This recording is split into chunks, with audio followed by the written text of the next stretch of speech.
The first shot cracked the night. A wrong note in a yard of red dirt and tobacco stubble. The farmhouse at the end of the gravel lane jolted awake. Curtains pinched shut. A coffee cup clattered to the floor.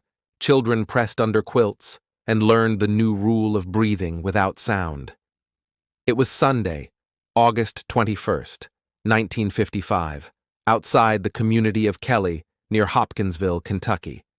The Sutton place was a working house with too many people in too few rooms, heat glued to the screens. A little before dusk, Billy Ray Taylor had gone to the pump and, as he swore later, saw a bright object skim low over the property and drop behind the trees like a flare with its sound removed. Laughter met him first, then the quieter thing that starts when the dog will not come out from under the house and the crickets wind down together. They stepped to the porch, with small-town hardware and old nerves. Elmer Lucky Sutton shouldered a 12-gauge. Billy Ray worked a .22. Beyond the fence, a faint glow lifted and fell. They would later say the first figure was 3 to 4 feet tall, a large head balanced over a narrow torso, arms so long the hands brushed the grass. Ears stood out like fins. The eyes held light even before a beam found them. The surface, skin or suit, looked pale and slick, a sheen like galvanized metal after dew. It didn't walk so much as drift, toes barely lifting dust. When it raised clawed fingers toward the steps, both guns spoke. Plaster jumped from the doorframe. Pellets chewed the eave. The small thing flipped, scrambled, and floated into the dark. The siege came in pulses. A face pressed the screen, wire dimpling around bright eyes. Fingers hooked a sill and hung there, jointed wrong, patient. A shape peered from the eave like a gargoyle and blinked when a flashlight struck it. The house answered with 22 cracks and the blunt boom of buckshot, pellets smacking siding and fence post. Impacts rang metallic, wrong to men who knew the music of wood and flesh. Each apparent knockdown became a spring. Each topple ended in a glide along roofline as if friction were a choice. Inside, mothers counted children by touch, sliding them off the line of glass and into the blind corners of rooms. They tried the roof. One of the men slipped into the yard, craned up, and fired point blank at a head peeking over the ridge. The thing tumbled, touched ground like a leaf, and slipped toward the tree line without a sound that matched the fall. Lamps went dark, so panes wouldn't paint targets. Shells rolled under chairs.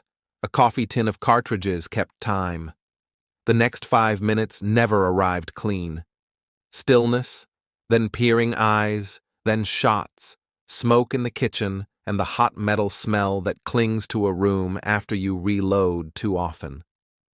The dog, a reliable yard mutt by daylight, would not leave the crawl space even when called. By near 11, ammunition was low and nerve worse. They made a daylight decision. Leave. 2 cars tore the lane, gravel popping against fenders, and slid into Hopkinsville hard enough that the station doors rattled. 11 faces told one story, shaken in the same way. Sheriff Russell Greenwell and city officers listened because numbers are hard to ignore, and the children's silence weighed more than anyone's words. A state trooper joined them. Soldiers from Fort Campbell rode along. A quiet convoy took the lane, lights low, radios down. They lit the yard like noon. The scene told its part. Window glass dusted the kitchen, holes pocked siding, hulls lay on the floor, scuffs marked the dirt. The dog trembled. Flashlights combed the fence line. A trooper noted a faint sheen on a post, as if something slick had touched it. Another pointed to marks beneath the same window where faces had been reported. No tracks with toes, no bodies, no blood, no tool to tag. After an hour, the notebooks were full of measurements and the kind of sentence reports prefer: damage observed, subjects fearful, no person or animal located. By morning, the phrase that would travel was fixed: little men.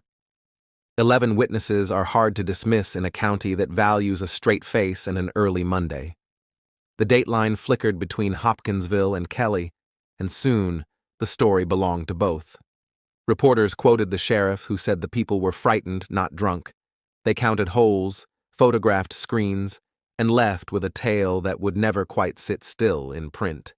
Explanations arrived with the wire stories. Skeptics pointed to great horned owls, nocturnal, ear-tufted, eye-shine bright, apt to drop, flare, spring away under fire. In a night primed by talk of a falling light, an owl at the window could pass for a visitor. Metal pings could be buckshot striking hidden nails. Others invoked Foxfire, the greenish glow of fungi, to explain hints of luminescence. In that reading, the siege was a kit of ordinary parts made strange by darkness, adrenaline, and kin echoing one another's fear. The Suttons answered with the only authority they owned. They knew owls and the signatures of night things. They had shot them off fence rails since childhood. These were not owls, they said, not boys running a prank, not neighbors. They spoke about hands that hooked the sill, ears like fins that did not sit like feathers, a peculiar float that made the skin crawl. Their tone carried less theater than fatigue. They weren't selling wonder. They were defending the fact of their fear. The file thinned as fast as it thickened. Project Blue Book noted the case but opened no formal study. There were no landing traces, no artifacts, only witnesses and a damaged house. Police reports stayed what they were, measurements and names. Tobacco cured in the barn. The screen was mended. The place became a house with patched boards. Later retellings split. Owls and Foxfire on one side. On the other, the number of lawmen who rode, the consistency across interviews, and that peculiar impact sound people remembered when rounds hit the wrong kind of something. Drive that stretch now, and the pasture is just pasture, the trees older, the tale a festival and a marker. If the beings were owls tossing back porch light, the men on that porch shot at owls with the full conviction they were defending their own, and conviction changes the air. If they were not, if something smaller and stranger pressed a face to the screen, then Kelly had a night when its map overlapped a map we do not own. Either way, morning held repairs, a window, a screen, a dog coaxed into daylight. This is where a true crime habit still helps. The case has time, place, named witnesses, physical damage, and an official response that took fear seriously. It has motive. Protect the children. It lacks the usual ending. No arrests, no bodies. You are left with a file proving people believed their lives stood at the window, and the law met belief and found only belief plus holes.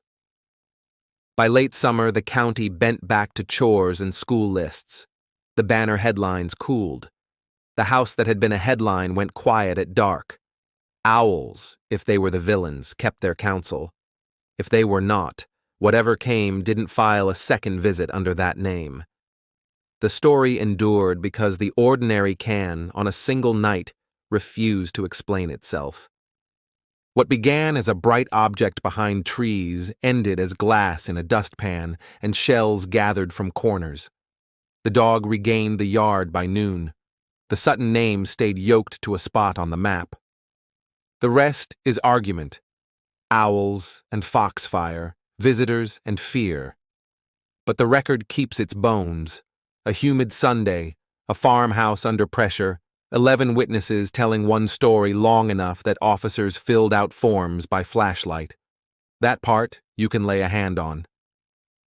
Thank you for listening to The Lantern's Tale. Subscribe for more true stories, if you dare.